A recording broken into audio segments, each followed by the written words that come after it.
Siri.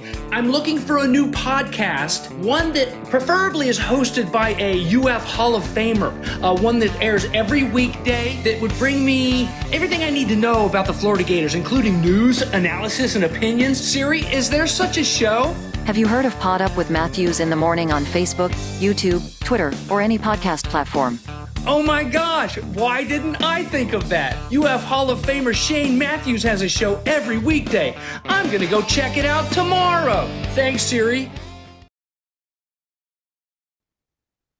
Good morning. It's a live edition. It is PodUp with Matthews in the morning from the Crime Prevention Security System Studios, large enough to serve you, small enough to care. It is a Tuesday morning. We have Buddy Martin. We'll have Edgar Thompson. We'll talk a little bit of everything with Edgar as well. If you missed it last night, the Boston Celtics are now your world champs.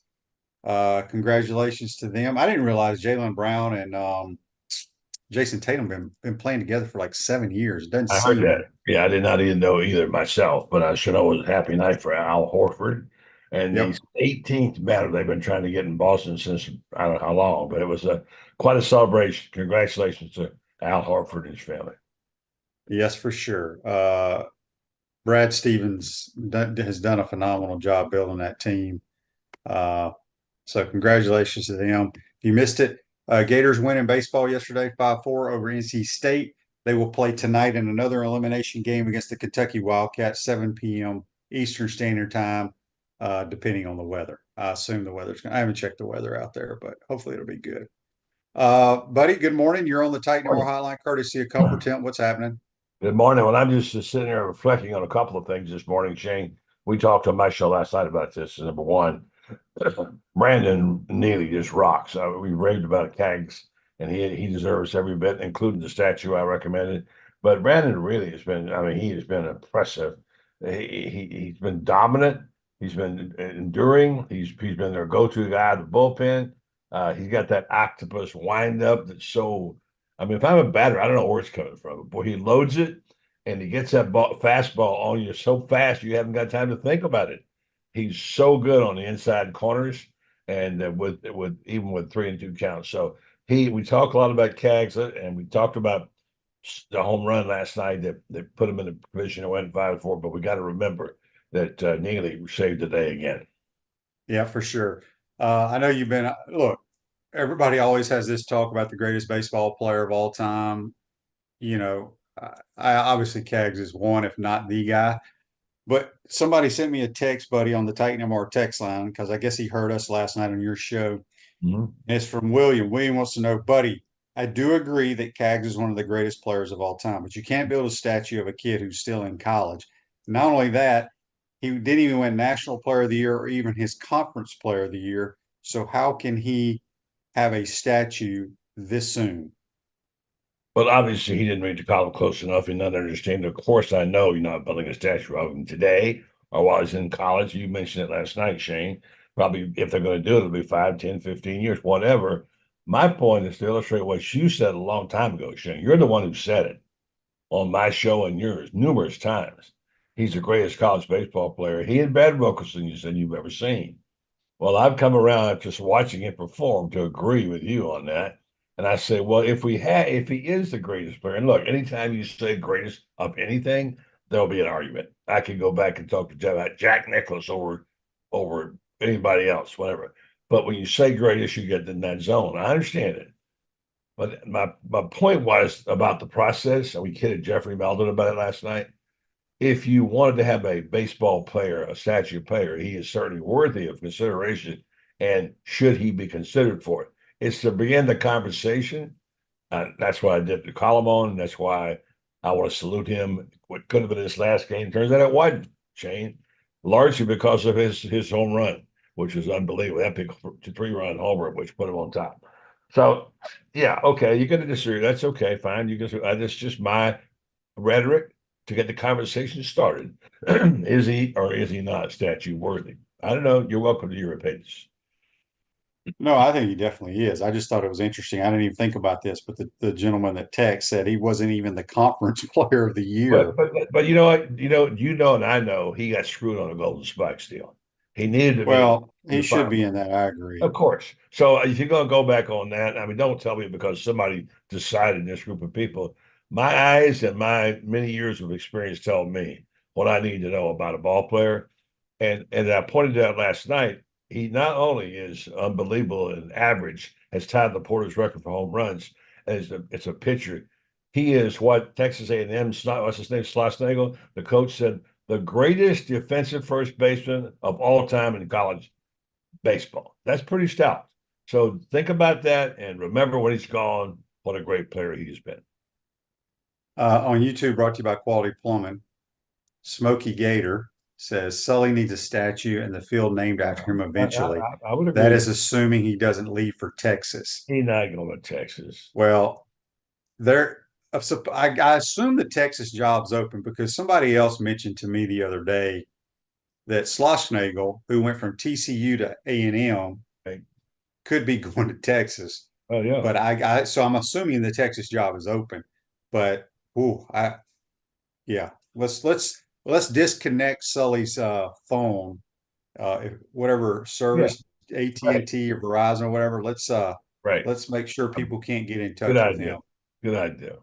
Because those folks got a lot of money out there. That's all I can say. I mean, you can make a case for it. Ask Steve Spurrier about his decision to leave Florida after 12 years, become the highest paid college football coach of all time.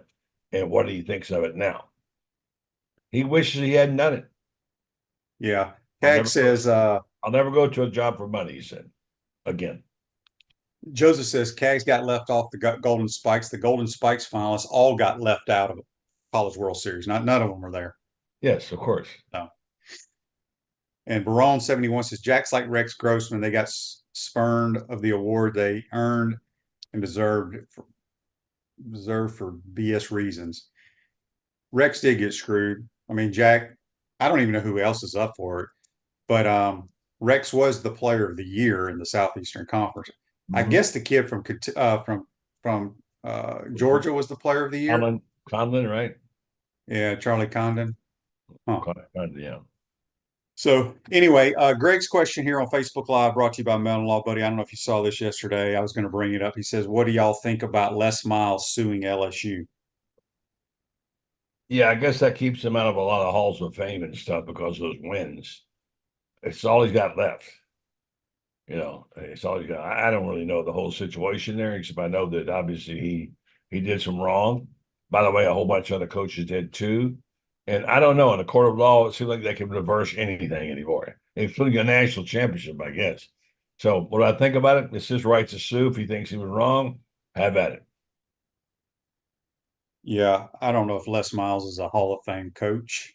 I know he won a national title. Well, the win taking away wins from him disqualifies him for it. Correct. That's what I'm saying. I don't know even if he has those damn wins, I don't know if either. He's deserving to go in the Hall of Fame. I agree with Tony. Tony says Miles should sue himself for taking the Kansas job. Yeah, for sure. All right, buddy. So we got the Wildcats today. What are your thoughts on the game? Well, they finally got exposed last night, and A&M can expose you that way. And it was out of hand early. And I think Florida wins. I guess we got the Coppola thing figured out as a starter. I didn't read where he picked that, but he's set up for the start. But I like the way someone mentioned, I think it was the guy from All Kinds of Weather, who laid it out about the lineup, how Sully's a genius at setting this pitching. Look at this pitching now. All right. He's got Coppola or Coppola, however you want to say it.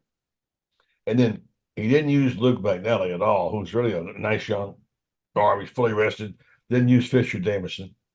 Didn't use Frank Menendez. Jake Clenny threw less than 30 pages. And Brandon Neely only threw 45 pitches. 45. He could come back. We'd like to save him for the next game, but he would come back if it was the ninth inning. He's just I can't that kid. That kid's amazing. Schaefer wants to know, he says, I know Buddy's retired, but wish he'd come back with the Buddy Martin show. You do have the Buddy Martin show. Let Schaefer know how they can listen to it. I'm not retired. I've gone back and forth from Facebook now to YouTube, and I've been on the air now for, I don't know, 7, 8 years on the Buddy Martin Show, and I'm still there. Thank you for asking. If I may say, you go to YouTube. Sometimes it comes up under SEC sidelines because we have a little network we're working with Rob. And tonight, in fact, Rob Brown will probably be leading off our coverage at 9 o'clock. I'll be on the road headed to Panama City, and I might miss the first part of the game. But no, I'm there. Thank you for noticing. If you have a problem, email me at buddymartinshow@gmail.com. I'd love to have you there. We're on every Monday through Thursday at 9 o'clock on YouTube. So check us out. We'll do a better job of letting you know. Shane, if you help me out on that, I'd appreciate it. Andy's question on Facebook Live brought to you by Mela. Keneally pitched 2 innings today. I mentioned this last night. I don't know what his pitch count is. I don't 45. know. Threw 45 pitches yesterday. Yeah, no, I'm saying, but when I you meant take it from game 1 to game 2, yeah. I don't know. They worry about arm care. Right. Now, it's that point of the year. Do you worry about hurting his career down the line? I do know this. I feel like Neely will go beg Sully to get in the game if he can close it out. No. However, you got to see if the trainers and stuff allow that. So yeah, I just love the kid. He didn't want to get the ball up ever. And sometimes you have to take it out of his hand. But that's the kind of warrior you want out there, Shane. A guy, I mean, it was amazing what he's done. I mean, I don't know what percentage. I think I heard last night, heard Shane say that if he pitched the last inning, he pitched 25% of the World Series innings. I don't know if that's accurate or not. Maybe Andy could check that out. Let us know. But I'm just so impressed with him. I think here's the deal: if he's bases loaded in the 9th inning, you need that to preserve the win to win the championship. He's going to be on the mound. Period. For sure. Smoky Gator on YouTube, brought to you by Quality Plumbing, says Travis Bazana from Oregon State is the best player in America, and he will be the first pick by the Cleveland Indians. Okay, fine. Whoever says that, there are people who say that. That's fine. Okay, good. Give me 5 more. He may be. I don't care. I don't care who's the first. I don't necessarily think Keggs is going to be one of the first 2 players taken, but you could have a flip at the end. You never know what might happen, but it won't matter where he goes, top 3, 4, 5. Keggs is going to be a star in the big leagues one day, period. Yeah. Michael says on YouTube, brought to you by Quality Plumbing, would Sully leave UF for another SEC school just for more money? Possibly. But that money also means a lot more money for his players. Doesn't seem to be that sort of man to me. Well, his agent will be leveraging that, Shane, and he should, Well, from his personal contract, yes. But I think people need to realize there's more to than just his chunk of money now. You got the collectives or whatever, the money for NIL, which he's not been happy with that this year for sure. I mean, they're just average players at Ole Miss and Mississippi State making more money than Jack. Okay, I understand the money question is always out there. I'll ask you about the man. You know Sully a little bit. I don't really know him much at all. I know him very well. Would you think he's the kind of guy who would leave for money? Like I said, I don't think it's about his money. No, I'm saying it's about the program money. Okay, do you think and what he can do? What he can do for a young Buddy Martin who's a pitcher in El Paso, Texas, or whatever. So I hope he doesn't. I think he enjoys living in Gainesville, small town. So Kanye Rod says Sully does care for his pitchers more than most managers. There's no question about that. He does, yes. No question. Silverback Concrete builds firm foundations for generations. You stand on it. We stand by it. Again, we got Buddy here. We'll have Edgar Thompson here shortly. Let me get to a couple of the texts in the Titan MR text line. This says, sorry to see the passing of Jerry West. My brother and Jerry went to high school together and remained good friends down through the years. Jerry was a true gentleman and great basketball player. I agree with that. Yeah, that happened, last week sometime, I believe? But I don't know the date, probably 10 days maybe or so. Yeah, the logo. Yeah, I met him one time. The late Augie Grinder and I were playing golf in Colorado. And Augie left his putter on one of the greens at Castle Pines. And Jerry West picked it up and took it back to the pro shop. We came in after it was over, and I said, okay, let's play a joke on Jerry West, who, of course, has made millions all his life, not as much as some players. So I said, here, take these 3 quarters and give him to Jerry and say, thank you for getting my club. And he did. And Alki came back. I said, what did he say? He said, he didn't laugh. He didn't think it was funny at all. But what a basketball player. I saw him play, and we loved the boy from Cabot Creek. What a pure shot he had. And it took him a long time to get his title, but he got it. And I wish the NBA would fess up and admit that the logo, in fact, is Jerry West. They have never admitted that, and they should. Text on the Titan Mar text line from Josh, Mississippi says, I got my tickets for my 2 young sons and me to go to Starkville for the football game. Hope to see us there. Where's the place that we have to eat while there? They got a couple of little places. Little Dewey's is pretty popular. Here's the problem, Josh. The game's going to kick off at 11 o'clock. You're going to need to find a good breakfast place. Early game and start Vegas. You should put out a list on for Gators traveling in the places that you know. Of course, you can't get in those places on game day or near it, but you have a whole list of Shane's eateries that you could help us out with. Well, yes and no. I mean, sometimes we used to have these UAA dinners. They don't do those anymore, which they were actually pretty nice. Right over left says, didn't we just outbid Tennessee for that player from Miami? I don't know. Maybe, like I said, I know that the Florida Victorious people are working their tails off and it's getting better. That's the infielder Sear talking about from Miami. Yeah. So maybe we did, but I just know that there were players in the league that were very below average players making more money than Jack. And we knew what Jack was. It's not like he wasn't a proven player last year. So anyway, buddy, we got a text here on your thoughts on the Boston Celtics winning their 18th championship. This is from Jonathan on the Titan MR text line. Well, Brad Stevens took a lot of heat for the way changes he made, and he got some young talent. I didn't follow the Celtics. By the way, when I was a boy coming up, I did follow the Celtics because they were the dominant team. I saw Bob Cousy and Bill Russell, all those guys play. I was fortunate enough to be able to cover that team a few times. The Celtic-Lakers game I saw in Boston in Game 6, etc. And they're a storied franchise. They were, in fact, at one point, was them and the Yankees and whoever were the greatest franchises. It was a great moment. I thought the post-game show was too long last night. Gosh, it went for 2 hours, it seemed like. And I've concluded that Doris Burke is not the person to be doing that job. Just not.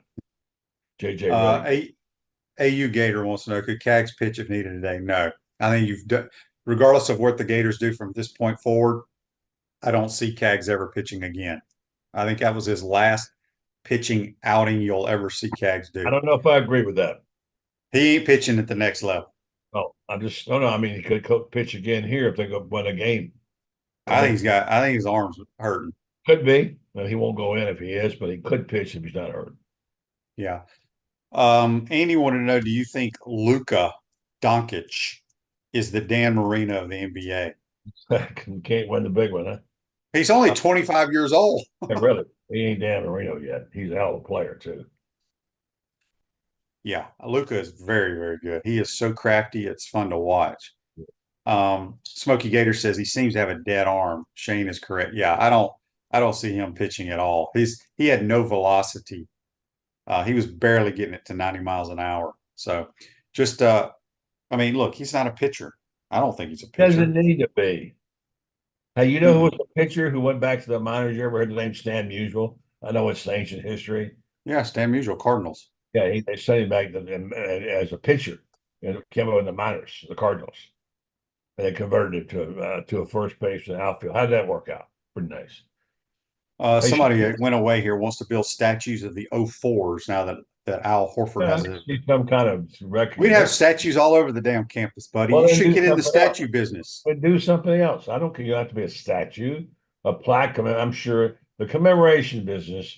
Look, the 04s were part of, in the Aubrey Meyer teams were part of something historic. It's never been done.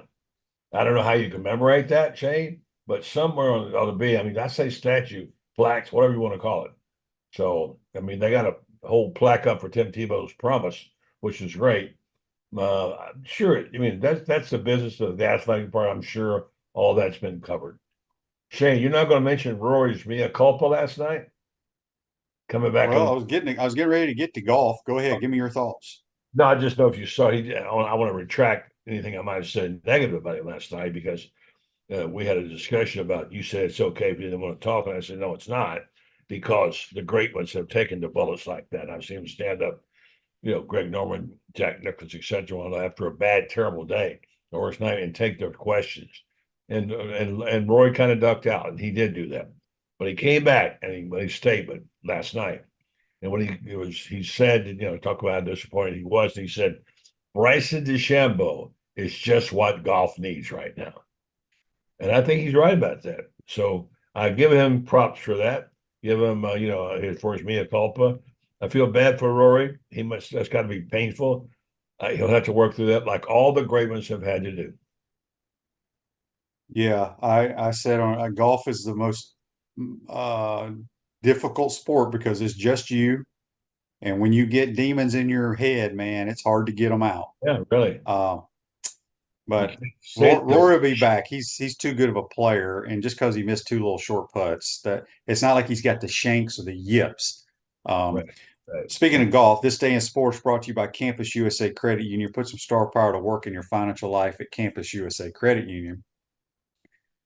Buddy, you probably were covering this. In 1967, the U.S. Open at Baltusrol, the Golden Bear, Jack Nicklaus, shoots a final round 65 for a new tournament record, 4 strokes ahead of the King, Arnold Palmer.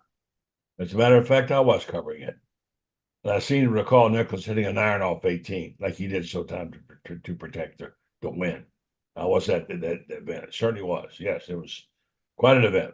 Those famous bunker holes. They got bunkers in the middle of the fairways. They're unlike any place else. But yes, I was.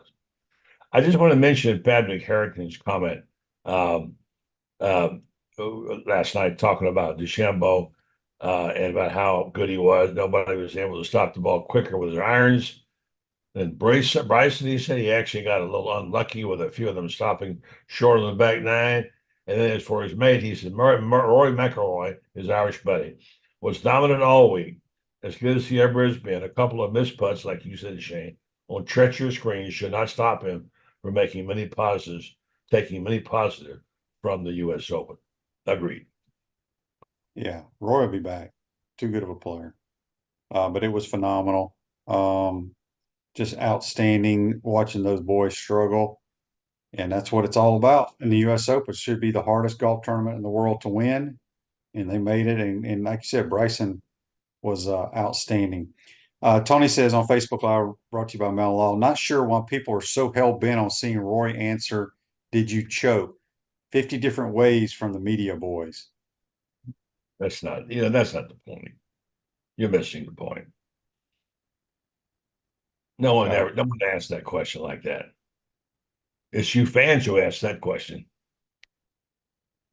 Yeah, he didn't choke. I mean, he just missed the one putt that the Call it last that. putt. You can call it that if you want to. The last putt he missed was extremely difficult. Now, the one about 2 or 3 holes previous from like 3.5 feet, he just hit it with too much pace and just pulled it a little bit. I don't want to be Mr. Negative today. Okay, I'm going to Don't be negative, buddy. Be I'm happy. I want to talk about that home run Cagley hit last night. I mean, by the way, he got his 30th base on balls, invention of base, 30th, Shane. Crazy. What I thought was beautiful was he kept getting pounded with the fastballs early on by NC State, and he struck out for some up, but he just sort of laid low there in the weeds. And then he hit that low liner over the right center field wall. It was a laser, Shane. Never got it. It was like a 1-iron, he had thing 150 miles an hour, and it was amazing. That at bat 3-run homer off Dominic Fritton and the 4-1 lead. So I was so impressed. That was a huge at bat. He's come through time after time. I love that guy. I'll always appreciate him. And as I said in the call, I want to be sure to say thank you to Cags for what he's brought to this program and the honor he's brought to the University of Florida, the Gator baseball team. Yep. He's a good one. No doubt about it, buddy. Who you got on your program tonight before we get you out of here? Well, we're going to be going down the road to heading back to Panama City, and we'll be stopping in Tallahassee to do the show tonight. And we're going to have our usual crew. Not sure we're going to have David Whitley. He'll be busy watching the game, as many of you will be. We'll be on at 9 o'clock. We'll have some of our staff, Gator Bait staff, including Lauren Meadows, will be on, and Kyle Curtis will be on with us, and maybe Brendan Martin might show up, and I'll be there eventually. And it will be hosted early on by Rob Brown. If you haven't seen Rob, he's really good. And I'll be in there sometime in the first, well, let's say before the game's over, and help me doing the show from there. So yeah, Buddy Martin Show. I'm gonna say it again every time I'm on the show. It's 9 o'clock Monday through Thursday, 9 o'clock Eastern on YouTube, just like Shane is, and also Twitter. We're on Twitter now, so check it out, the Buddy Martin Show. And do, by the way, subscribe to Gator Bait. It's got some good stuff to read today. Anyway, go to GatorBaitMedia.com and check it out and join. Appreciate it, Shane. Thanks for letting me get that in there, and have a good tell Edgar that he's kind of lost his spot. Gator baseball has aptly filled the void the last 3 or 4 weeks around here. We haven't had to lean on football, so I want to know more about what he thinks about the roster right now. All right, that's Buddy Martin joining us on the Titan More Hotline. When we come back, we'll be joined by the Orlando Sentinel's Edgar Thompson. You're watching and listening to PodUp Matthews in the Morning from the Crime Prevention Security System Studios. We'll be right back. We want to take this moment to thank our sponsors who keep the show going and pay the bills. Our premium sponsors are Crime Prevention Security Systems, large enough to serve you, small enough to care. Titan MRI, Gainesville's only locally owned and operated MRI facility. Meldon Law, the only official injury and accident law attorneys of the Florida Gators. Peachland Dental, Gator Nation's first choice for dentistry in Port Charlotte. QC Kinetics, live pain-free with QC Kinetics. Campus USA, put some star power to work in your financial life with Campus USA Credit Union. Comfort Temp, comfort is our business, peace of mind is our promise. Dave & Buster's, eat, drink, play, watch. Our gridiron sponsors are UF Bookstores, Silverback Concrete, Ruse Ogre State Farm Insurance, F45, Quality Plumbing. Our touchdown sponsors are Gator Dominoes, Celebrate Primary Care, Gator Bait Media, Okido America, Style Cuts, Ironwood Golf Course, Big Mills Cheesesteak, McDonald's of Gainesville, 84 Lumber, Dowling Signs, Baker Sporting Goods. If you're interested in promoting your business on the show, call Freddie at 352-284-3733.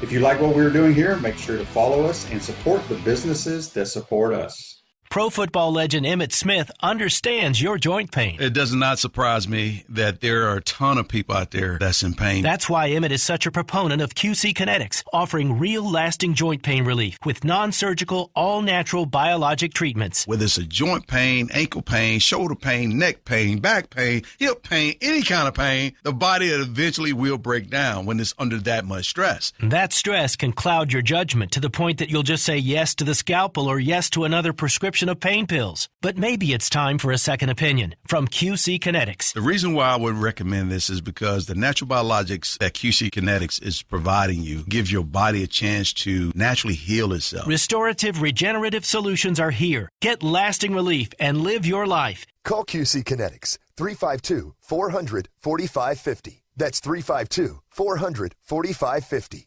QC Kinetics, 352-400-4550. Welcome back to the Crime Prevention Security System Studios, large enough to serve you, small enough to care. Rose Ogre State Farm Office is a team of dedicated insurance professionals ready to help life go right. With the right insurance options for you and your family, visitogreinsurance.com. Give them a call at 352-240-1779. We're going to go back to the Titan MR hotline, courtesy of Comfort Temp, and we're joined by Orlando Sentinel's Edgar Thompson. Good morning, Edgar. How you doing? Like the shirt, Shane, and the background, of course, but the shirt's cool. Yes. Yeah, thank you. Before we jump into it, a couple of YouTubers here want have some questions. Where did it go? Someone was asking, here it is, Jack Brown. How many times do you think Kentucky pitches to Cags tonight? It all depends on the situation of the game. Obviously, if nobody's on base, and first base is, well, if nobody's on base, first base is open, they'll walk him, I would assume. So we'll see. Somebody also says 90% chance of rain at 7 o'clock out there. So that won't be good. Edgar, What do you think about this Gator baseball team? Pretty good, huh? It's been pretty remarkable. I think it shows Kevin O'Sullivan.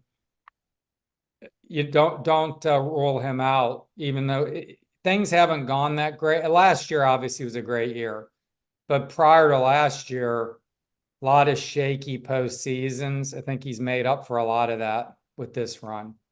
Yeah. A couple and of I don't know if regionals. you've heard, among the media boys, if y'all have heard any of this, because we've had some people comment the last couple of days, and I wasn't aware. Is the head baseball coach at Texas job open? Because I've heard Sully's name being thrown around now, Schlossnagel, who's at A&M's name being thrown around.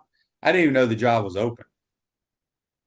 I don't keep up with college baseball, man.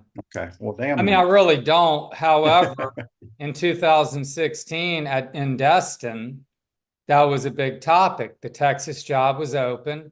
Jeremy Foley, we were kind of like cornered him. This is back when actually people went to that event. It was a number of us. This year was Matt Baker and I were it.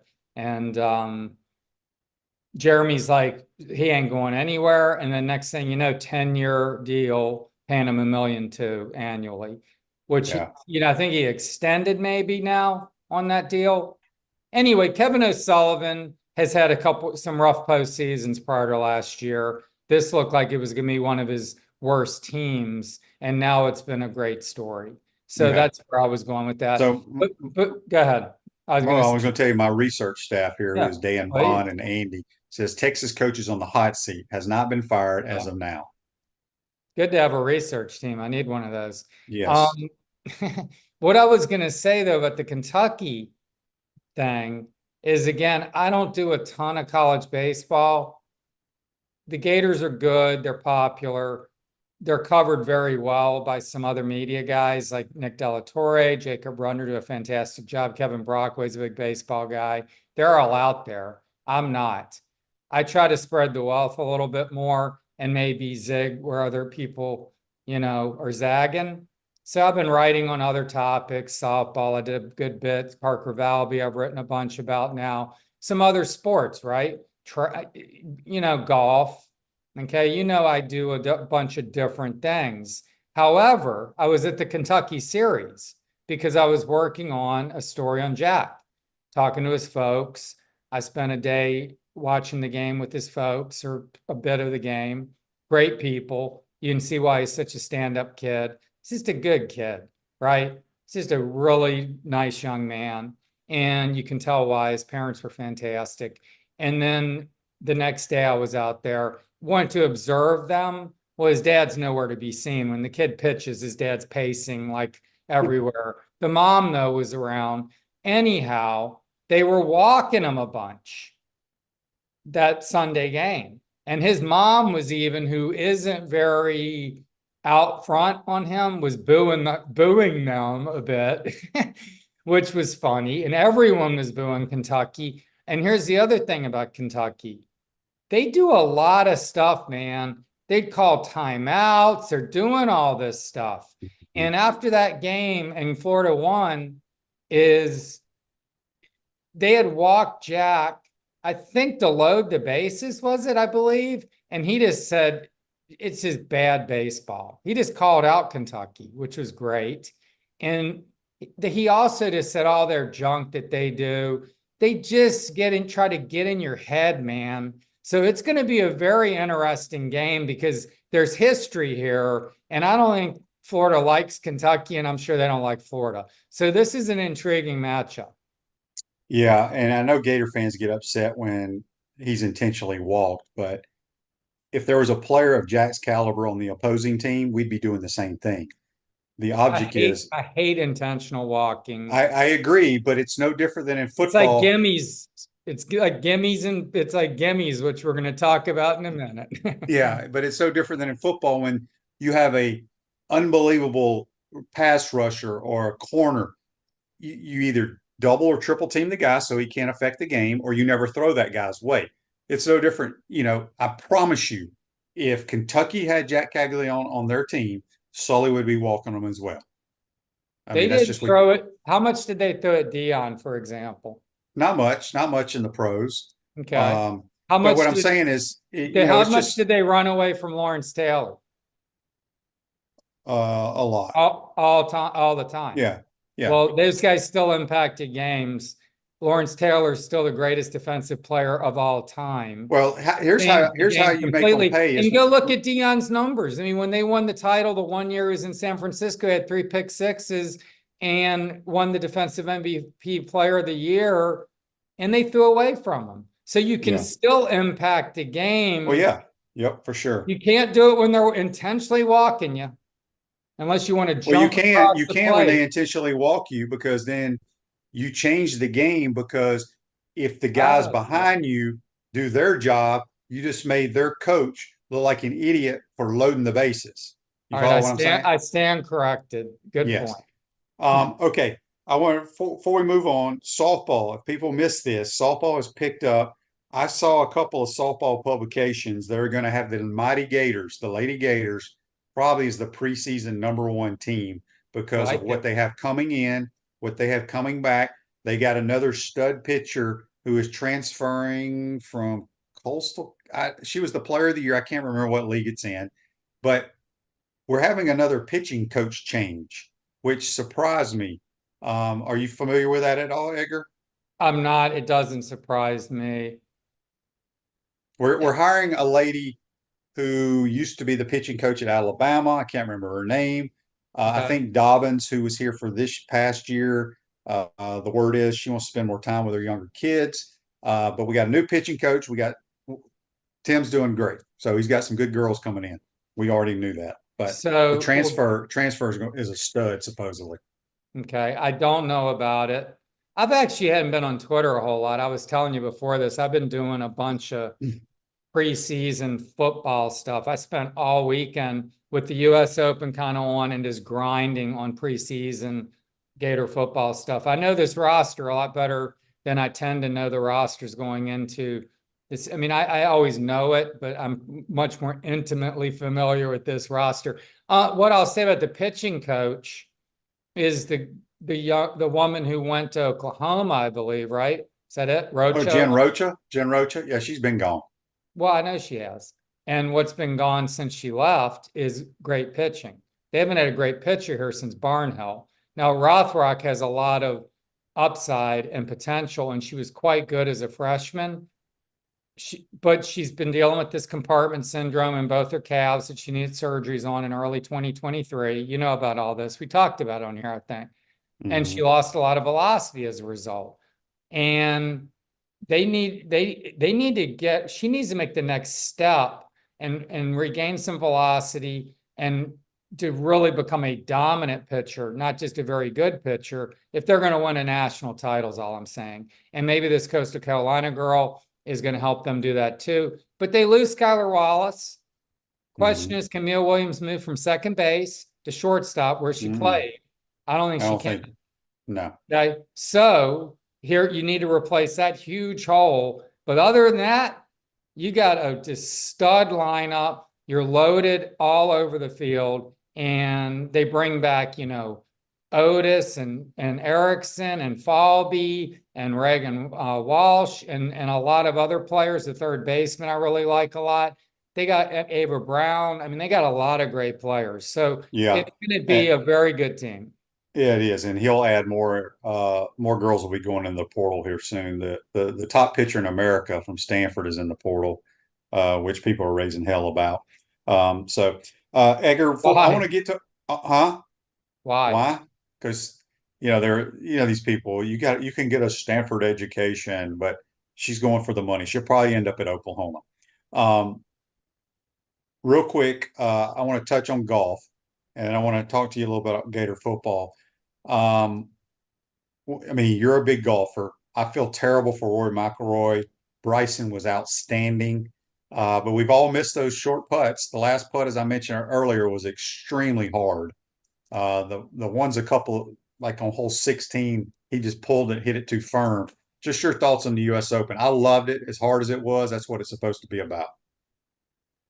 Yeah, I mean, obviously everyone loves the Masters.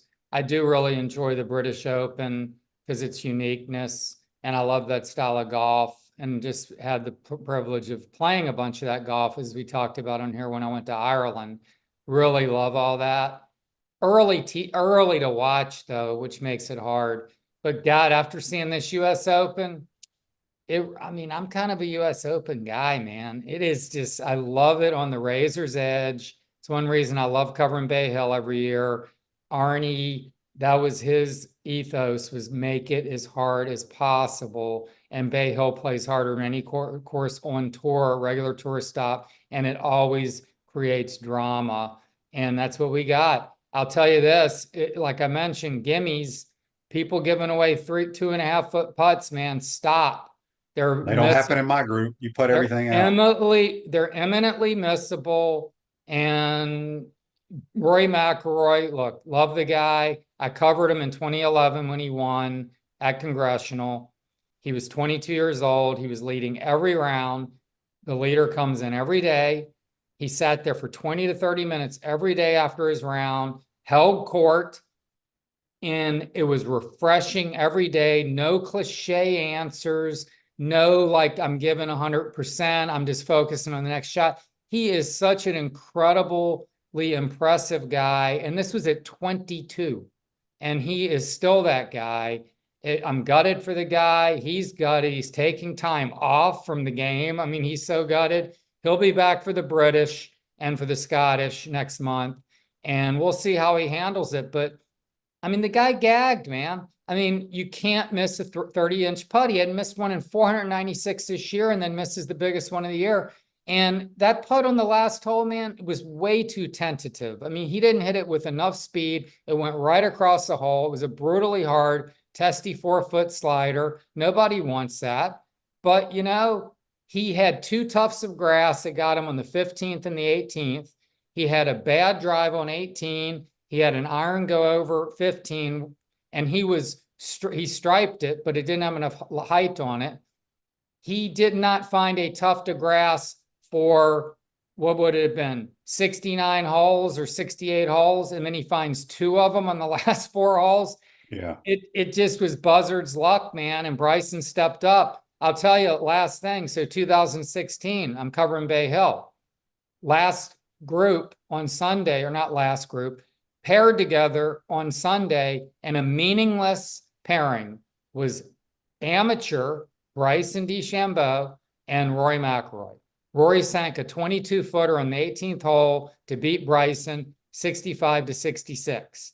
I spoke with both of them after that. I remember Bryson was a young guy.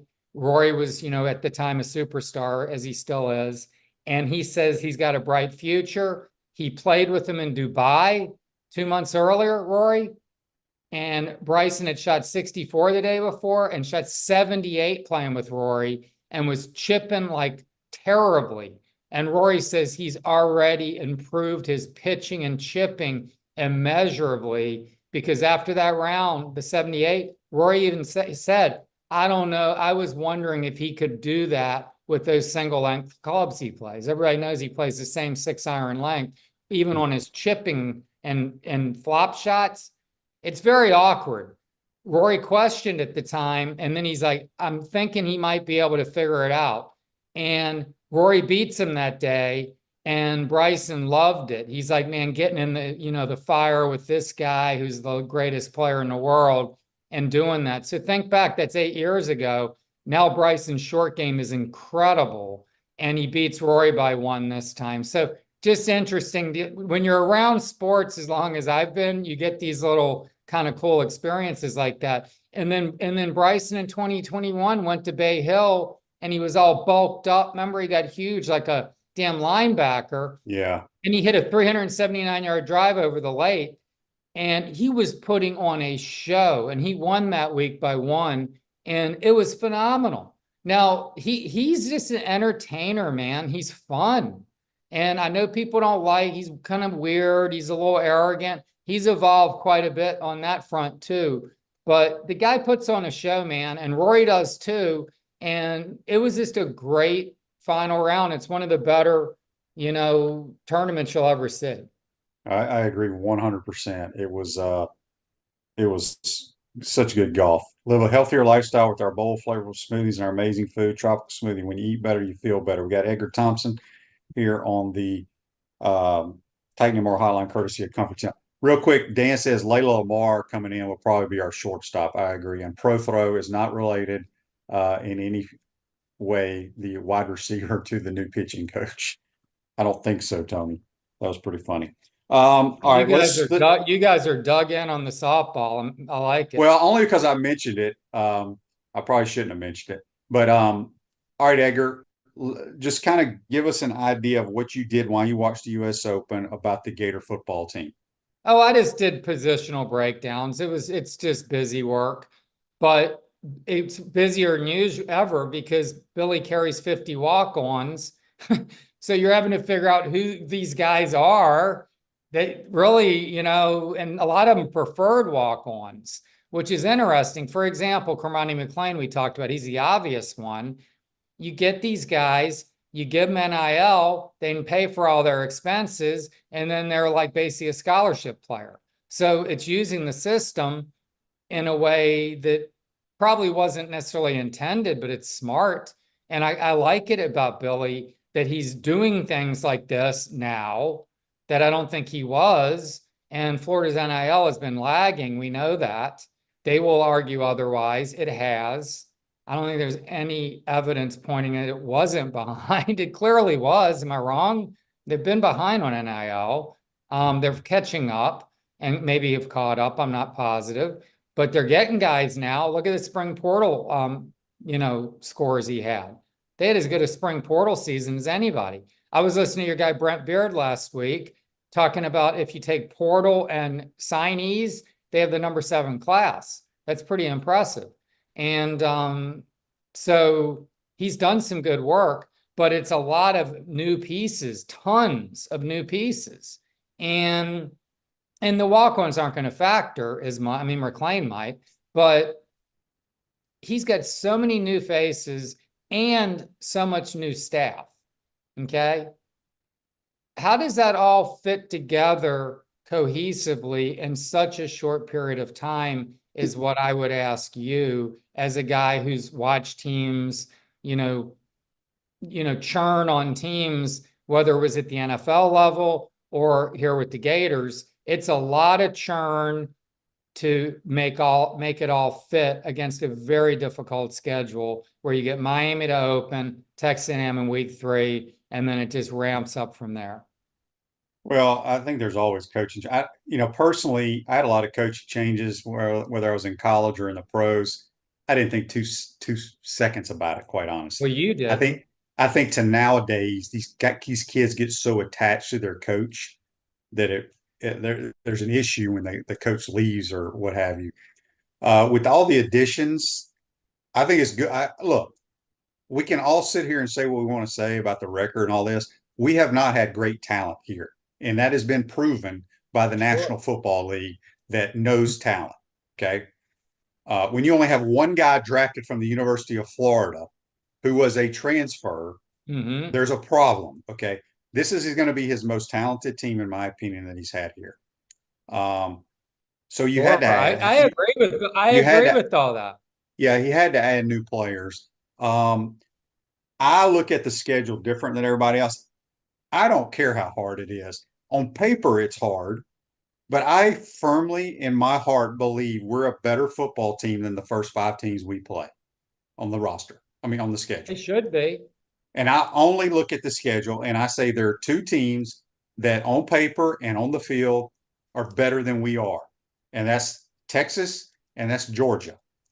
I don't, you talk about adding a lot of new players. I have concerns about Ole Miss. I know Ole Miss, I think Lane does a great job, but Lane always lays an egg doing silly things when they play important football games.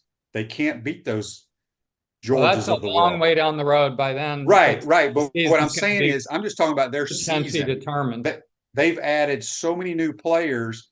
How do those players gel together? If things go bad early in the season, you could see that team parting ways. I don't know.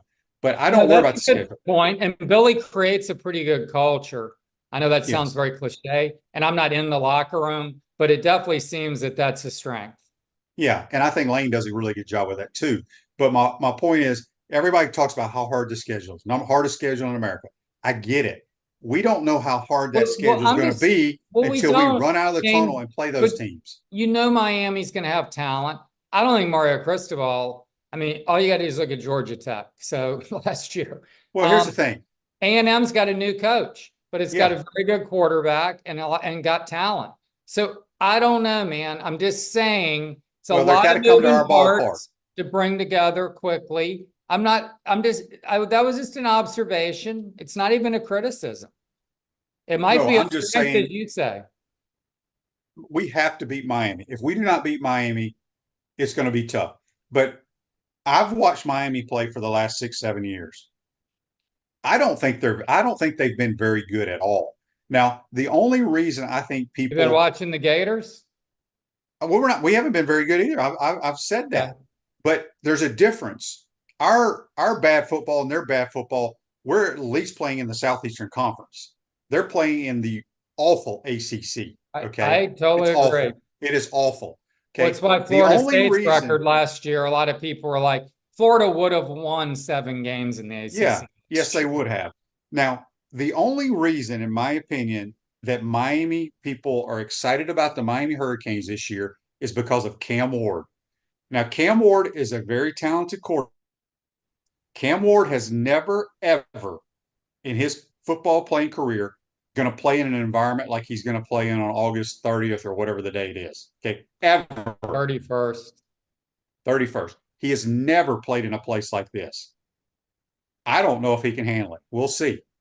I don't know if Miami can handle it because they don't play ever in a place like this. It's going to be in the juiced up, ACC. man. There's Huh? no doubt. I think the Swamp is going to be just rocking both those games. Yeah. And it's going to be a very big challenge for those teams. And I personally, I've said it. Mark Long and I do the pod, and I mean, this team could be 6-1 going into that November gauntlet. I mean, I would say easily, but it could. The only game on there, the most daunting games at Tennessee on October 12th. And I'm not sold on the Vols either. Yeah, but you talk about environments. There's one. Oh, no, that you're plays a exactly big right. role. I would lean Tennessee due to that. Ted says from Facebook Live, A&M has last year's Gator D. We can beat them. Yeah, there's a lot of our players over there, which I don't know if And they're Jay going to start Bateman for call it the plays. Yeah. So, Edgar, what other stories you working on that people can check out on Twitter? I tell you, I'm working on some Olympic stuff. Maybe I'm trying to get I'll tell you, Friday Night Lights is this week. I'm going to go out there. Believe so. They moved it up. Oh, that's right. They changed the date on that. And it's like a whole different format. They're doing 7-on-7. By the way, Brandon Neely, two things. Brandon Neely is so fun to watch. He is. Now that he's on, I mean, he is just electric. I mean, that was amazing pitching. And then Al Horford winning a title is pretty cool. I covered Al when he was a freshman and sophomore and actually good part of his junior year. But I just remember Al. I mean, his freshman year, he had like 18 boards against Alabama. And you were just like watching him just rebound. And you're thinking, that's an NBA skill right there. They talk about you got to have a skill. You can get to the league if you have one skill, like you're a great shooter, for example, great rebounder, great defender. They can find a place for you. Well, he already had that skill. And we're going back to 2004 or 5. So it's incredible. 38-year-old Al Horford winning his first NBA title after 175 plus playoff games, would have won 186 or something. So that's pretty cool. Yeah. But no, cool. I'm doing some Olympic stories. Anthony Nesty's somebody I'm going to write about. He's at the swim trials right now, and he's coaching the men's team, first Black coach to do that. So it's pretty big time for him. So Yep. Awesome. Conyer Ron says on YouTube, brought to you by Quad Plumbing, I need to see our defense before making prediction. Well, I will tell you this, Conyer Ron. I agree with him. It cannot get any worse. Okay? It can't. The only way it gets worse if me and Edgar line up at nose guard and defensive end, because we have been historically pathetic on defense the last 2 to 3 years. And the numbers don't lie. we will be better. They'll have be better better. players, How too. good is yet to be determined. They will definitely be improved. That's something I took away too from just doing that stuff. They just have more pieces on defense. There's going to be more competition. Yeah. I didn't mean to interrupt you because we're running out of Sure. time, but this is a good question. If you can answer it briefly, you may not even know the answer, but Andy's question on Facebook Live brought to you by Mel Law. Edgar, ask Anthony Nesty why his daughter's going to Texas. No, nothing about it. He's not doing interviews anyway. I'm trying to do this story without him probably, but it's just impressive. He's from Suriname. He beat Matt Biondi in 1988 by like 0.01 seconds to win the goal. So has a stamp in Suriname, and the 25-cent piece has him on it. That's how big a deal he is in Suriname. Yeah, he's a good dude too. Maybe his daughter got a good NIL deal, and Anthony couldn't match it. She probably wants to get away from dad.